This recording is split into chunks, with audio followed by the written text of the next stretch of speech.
Recevoir des conseils de la part de professionnels, c'est toujours une bonne idée, mais recevoir des conseils de la part de jeunes mariés qui ont été sur le terrain récemment, qui ont vécu cette expérience, je trouve que c'est encore mieux. C'est pourquoi aujourd'hui, je te partage des conseils de mes jeunes mariés pour toi et pour ton mariage.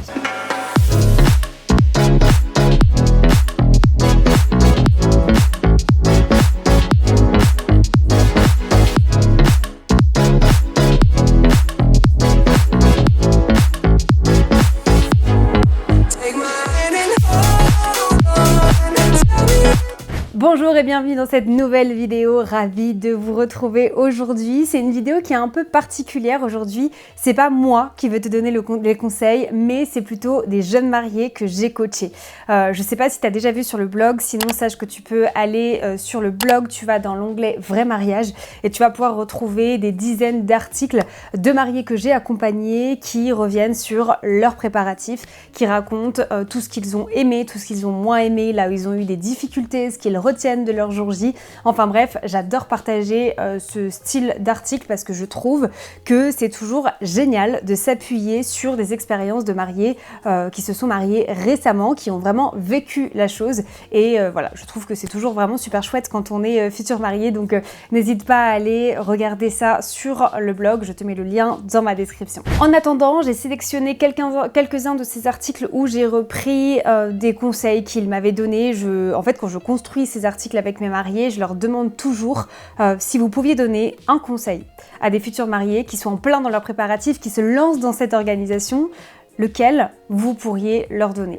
Et je les ai regroupés un petit peu. C'est marrant parce que vous allez voir, on voit vraiment qu'ils ont été accompagnés par moi et par le coaching, et c'est ce que je trouve absolument incroyable de cet accompagnement, du coaching Comment organiser mon mariage de A à Z sans wedding planner. Je vous ai pris vraiment des mariés un peu de tous les forfaits, que ce soit le basique, le premium ou le gold, pour que vous puissiez avoir une idée. Mais ce qui est marrant, c'est que ce qui ressort de ces conseils, c'est l'essence de mon accompagnement, et je trouve ça génial qu'après leur mariage, ils puissent donner cet exemple-là, ce conseil-là à des mariés, parce que j'ai l'impression qu'ils ont tout à fait compris l'ampleur du mariage, le plus important qu'il y a finalement à un mariage, et donc c'est pour ça qu'on va le voir ensemble. Juste un petit bref rappel, et parce que je vous parlais juste là du coaching Comment organiser mon mariage de A à Z sans wedding planner, sachez que vous pouvez le rejoindre à tout moment de vos préparatifs. C'est la raison principale pour laquelle il existe 3 forfaits, le basique, le premium et le gold. Ils ont tous pour point commun de vous donner un accès à la plateforme, c'est l'essence du coaching. La plateforme, elle va vous aider à trouver une structure, à ne plus vous poser des questions, à être serein, à avancer dans l'ordre et en étant sûr de vraiment balayer la totalité des détails qui feront la différence le jour J. Vous allez voir, on va le retrouver un peu dans les conseils. Donc je vous mets également le lien dans ma description. N'hésitez pas à y jeter un petit coup d'œil. Vous pouvez le rejoindre en quelques clics, ça vous donnera un accès immédiat à la plateforme, illimité jusqu'à votre mariage. Et en fonction du forfait choisi, vous aurez plus ou moins de suivi à mes côtés pour qu'on retravaille tout ça. Ok, donc c'est parti, j'ai pris mon téléphone pour pouvoir reprendre ces conseils-là. On va commencer avec le mariage de Marine et Benoît que j'ai coaché et faisait partie du forfait premium. Et ce qui est hyper intéressant dans ce conseil, c'est qu'elle parle de l'importance du feeling que vous allez avoir avec vos prestataires. Parce que en vivant le mariage, en s'étant mariée, elle s'est rendue compte que les prestataires, ils font partie intégrale de votre mariage. Ils sont tout aussi présents que des invités, voire même des fois plus présents que des invités. Donc ce feeling de vous sentir bien avec eux, d'avoir des rendez-vous avec eux, de pouvoir discuter avec eux, ça va faire toute la différence le jour J. Vous aurez déjà créé ce lien de confiance. C'est pas la même chose quand c'est la première fois que vous voyez un prestataire le jour de votre mariage que quand vous avez déjà fait plusieurs visios, que quand vous avez l'impression que vous vous connaissez en fait. Ça m'arrive moi d'être sur des mariages et pour le coup, de mariages de mariés que j'ai accompagnés, même si tous nos rendez-vous ont toujours été en visio, on a quand même cette relation de confiance, on se connaît déjà et on n'est pas comme des inconnus le jour de leur mariage. Et ça, en fait, du coup, il y a déjà cette proximité entre eux et moi qui se ressemble beaucoup et je trouve que c'est un conseil qui est absolument génial. Ou parfois, on va pas prendre le temps dans les préparatifs parce qu'on va se dire, ok, bon, le premier abord, en tout cas, le premier échange qu'on a eu avec eux était ok, la prestation nous convient, ça rentre dans le budget, on va booker. mais on ne fait pas attention à construire cette relation. Parce qu'une relation, que ce soit avec des amis, votre couple, avec des prestataires, elle se construit dans le temps. Et c'est pas avec qu'une seule fois que vous allez les voir que vous allez déjà avoir cette relation de proximité. Tenez-les informés de ce qui se passe dans vos préparatifs. Demandez-leur d'échanger avec eux pour aller encore plus loin dans les prestations, pour que ce soit encore plus parfait. Calez des rendez-vous, essayez de vous voir en personne quand c'est possible. Tout ça, ça va faire que vous allez créer des liens avec vos prestataires et je vous assure que ça fera la différence le jour J. En tout cas, Marine et Benoît le soulignent. C'était ce que j'avais le plus retenu du conseil qu'ils ont partagé, même s'ils en ont partagé quand même plusieurs, donc je vais vous le lire et je vais vous partager quelques petites photos en même temps, ce sera vraiment sympa. Il y a plusieurs conseils qu'on pourrait partager. Le meilleur, c'est de travailler avec Marine sans hésiter. Tu nous as tellement guidés et aidés, merci. C'est vrai qu'on a eu beaucoup de rendez-vous ensemble avec Marine et Benoît, on a construit leur mariage et les rendez-vous étaient super chouettes parce que moi, l'un des points les plus importants, en tout cas ce que j'aime dans mon accompagnement, c'est de pouvoir comprendre ce que vous aimez pour vous aider à le mettre en place. Mais vous aider à le mettre en place d'un point de vue qui va être vraiment professionnel. Voir si c'est réaliste, si c'est réalisable, comment est-ce qu'on va pouvoir le faire et quand vous allez annoncer votre idée, d'aller encore plus loin. Je me rappelle qu'avec Marine et Benoît, on a mis tout un système de plan de table par zone en place. C'était quand même une grosse organisation qu'on a fait ensemble et c'était super de pouvoir le revoir en rendez-vous. Donc c'est des mariés que j'ai beaucoup vus en rendez-vous et à chaque fois on retravaillait plein de petits détails comme ça pour être sûr que c'était ok. Si vous voulez, ils partaient sur un format de mariage qui était vraiment une cousinade, donc un mariage très convivial, pas très formel, pas trop de règles, pas trop de protocoles, mais mine de rien, même quand vous souhaitez un mariage comme ça demande une organisation qui est minutieuse. Je vais continuer. Ensuite, par ailleurs, si vos finances le permettent, je dirais de travailler avec une coordinatrice, moins de stress le jour J. Sachez là aussi qu'on peut tout à fait intégrer une coordinatrice au coaching, c'est tout à fait ok, même si 95% des mariés que j'accompagne décident finalement de ne pas être accompagnés par une coordinatrice. De plus, être en confiance avec chacun de vos prestataires est primordial. N'hésitez pas à les appeler, à vous fier du feeling et surtout oser être honnête avec vos envies. Par exemple, n'ayez pas peur de parler de votre budget avec eux. Les prestataires peuvent essayer de trouver des solutions pour coller au mieux à vos envies. Super intéressant là aussi. Souvent on me demande, est-ce que c'est possible de négocier avec des prestataires ? Je dirais qu'il y a des façons de négocier. Il ne faut pas demander de négocier en leur disant « Non, mais nous, est-ce que tu peux nous faire le 15% de réduction ?» Parce que les tarifs de vos prestataires, ils sont déjà justifiés. Ils vivent de ça, vos prestataires. Donc souvent, même si ça vous paraît cher comme ça, quand on fait le calcul, quand vous intéressez au travail qu'il y a derrière, à ce qu'ils fournissent toute l'année, aux efforts, au matériel, c'est souvent quand même justifié. Par contre, vous avez des prestataires qui sont quand même ouverts. On peut faire des compromis, mais des deux côtés. Il ne faut pas simplement négocier en demandant à chaque fois des réductions. Mais c'est vrai que beaucoup de prestataires sont ouverts à la conversation et il faut toujours essayer. Enfin, faites-vous confiance, j'avais plein d'idées reçues sur ce qu'il fallait faire dans un mariage et on sentait bien qu'on n'arrivait pas à avancer à certaines étapes parce que finalement ça ne nous correspondait pas. Abandonner ces projets nous a finalement libéré du temps pour d'autres envies plus importantes à nos yeux et aucun regret sur nos choix. Et là aussi, c'est génial parce que je l'ai vu au rendez-vous avec eux. Des fois, il y a des points qui bloquent. C'est-à-dire que sur plusieurs rendez-vous, on va parler d'un sujet et c'est toujours ce sujet qui revient et qui bloque.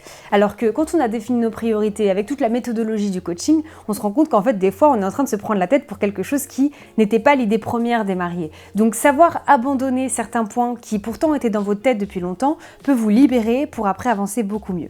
Donc, voilà les conseils de Marine et Benoît que j'ai trouvé ultra intéressants à vous partager. Donc, voilà, on va passer au deuxième. Et on va passer au mariage de Sarah et Eddie, où là aussi ça a été un réel plaisir parce que en fait j'ai tout de suite accroché avec Sarah sur le mindset qu'on avait, sur l'organisation et sur le mariage en général. Sarah, elle a tout de suite compris dès le début qu'il y avait des points qui étaient ultra importants et d'autres qui l'étaient moins. Et elle a aussi compris l'importance de l'organisation en amont. Plus elle allait être organisée en amont, plus elle allait travailler sur des étapes qui peut-être ne lui paraissaient pas évidentes tout de suite, ou alors où elle se disait peut-être que ça n'a pas trop d'intérêt pour plus tard. Elle savait, en fait, elle a tout de suite compris qu'il y a un moment où ça allait prendre tout son sens. Et c'est ce que j'ai vraiment adoré avec cette mariée. Et c'est le meilleur conseil qu'elle vous partage aujourd'hui. Elle vous dit qu'il faut un maximum organiser en amont. C'est ce qui fera que le jour J, vous serez serein. Et ça, je trouve que ce qui est génial de l'entendre aussi d'une jeune mariée et pas que d'une professionnelle, c'est que vous vous rendez compte que même des mariés qui viennent de se marier, ils se rendent compte une fois leur mariage passé que s'ils n'avaient pas passé autant de temps sur des détails d'organisation, ils n'auraient pas pu vivre la journée qu'ils ont vécue aujourd'hui. Donc ça, c'est vraiment le meilleur conseil de Sarah, mais je vais aussi reprendre le téléphone pour vous lire son avis tout complet parce qu'il y a d'autres points qui sont très intéressants également. Sur ces autres points, Comme dit Marine, et je la remercie 1000 fois, vivez, organisez, partagez un mariage qui vous ressemble. C'est l'essence de Wedding by Marine. C'est ce que je répète tout le temps dans le coaching sur mes réseaux sociaux. Donc de voir aussi que des mariés se sont imprégnés de ça et l'ont compris. En fait, le coaching, l'expérience du coaching, c'est aussi des mariés qui partagent les mêmes valeurs que les miennes. Et donc quand on rejoint le coaching et qu'on a la même valeur du mariage, on est sûr qu'ensemble, on dépasse des montagnes et ça fait toute la différence. Ne faites pas plaisir aux autres, vous n'y arriverez pas. C'est seulement si vous renvoyez une image de votre couple qui vit son meilleur moment qu'il y aura une magie dans l'air qui envoûtera également les invités. C'est-à-dire que peu importe si vos invités sont d'accord ou pas avec vous, ce qui va rendre heureux vos invités, c'est de vous voir heureux. Et ça aussi, c'est compliqué quand on est dans le tourbillon des préparatifs. On a envie de faire plaisir à tout le monde, on n'a pas envie de décevoir, on a envie de prendre en compte la vie des autres. Mais en fait, cette mariée, une fois mariée, elle a compris une chose aussi. Elle a compris que même les réflexions qu'elle avait eues avant, ça s'est pas vu le jour J parce que les invités en fait n'avaient rien à redire parce que tout était parfait au vu des mariés. Et si c'est parfait pour vous, c'est parfait pour vos invités également.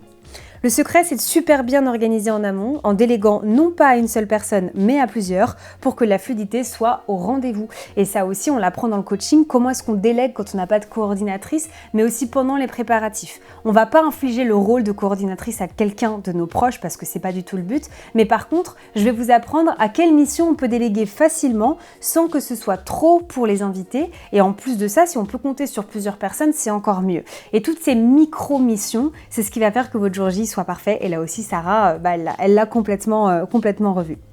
Ensuite, faites l'impasse sur les détails inutiles et consacrez-vous aux priorités et aux détails qui feront la différence. De mon côté, 3 semaines avant le mariage, j'ai rédigé un déroulé en béton que j'ai partagé à mes demoiselles et garçons d'honneur et témoins, où je les présente tous un à un avec des jolis mots d'amour pour leur rappeler pourquoi eux et pourquoi on les aime. J'ai ensuite enchaîné sur un déroulé heure par heure bien détaillé et j'ai écrit à la fin « Règle d'or ». Si rien ne se passe comme il faut ou s'il y a des loupés ou des oublis, on s'en fout. C'est pas grave, du moment qu'on rigole et qu'on n'y voit que du positif à la situation. S'il pleut, jouons sous la pluie. Faisons de belles photos, pourquoi pas. Si le gâteau tombe, on se jette dessus pour le manger. Si les alliances sont oubliées, envoyez-nous 2 alliances ou bagues parmi les invités. No stress. Aucune pression car si vous êtes stressé, je le serai forcément. Vivez votre meilleur moment et votre meilleur rôle comme un jeu. Je vous conseille à tous les deux de prévoir au minimum la semaine avant le mariage un massage du visage et du dos. Cela m'a énormément détendu et fait du bien. C'est important de penser un soir un peu avant le jour J. Je crois que j'ai rien à rajouter. Si tous les mariés pouvaient adopter ce mindset, je crois que vous auriez tous des mariages qui sont parfaits. Pourquoi ? Parce qu'on va anticiper tout ce qu'on peut faire. Tout ce qui est de notre ressort dans le coaching, on l'a vu. Elle a parlé d'un déroulé béton, des fiches récap mission, de comment le déléguer aux autres. Mais elle a aussi partagé le mindset et la vision qu'elle avait à ses invités.